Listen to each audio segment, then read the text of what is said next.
ওয়া বারাকাতুহু। আজকে আমরা ঘুরতে ঘুরতে চলে আসলাম ইন্ডিয়া বর্ডার দেখার জন্য। এই যে এখন আমি বর্তমানে বাংলাদেশে আছি, আপনারা সামনে দেখতে পাচ্ছেন একটা বাংলাদেশের ইন্ডিয়ার দুই দেশের সীমানা। এ পাশে আমি আছি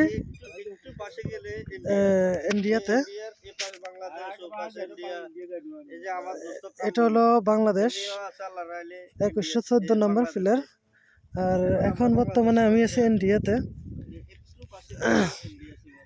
এটা হলো ইন্ডিয়া। এই যে আমি এখানে, এখন আমি বর্তমানে ইন্ডিয়াতে আছি। আর এটা হলো বাংলাদেশ, বাংলাদেশের সীমানা। এই যে এটা হয়তো 0 পয়েন্ট। এই দেখেন আপনার তাদের বর্ডার,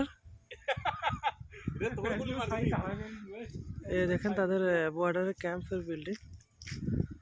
এই দেখেন পুরোটা হলো ইন্ডিয়ার বর্ডার। 0 পয়েন্ট আপনার। এই যে তাদের সীমানা, নেটওয়ার্কের সীমানা।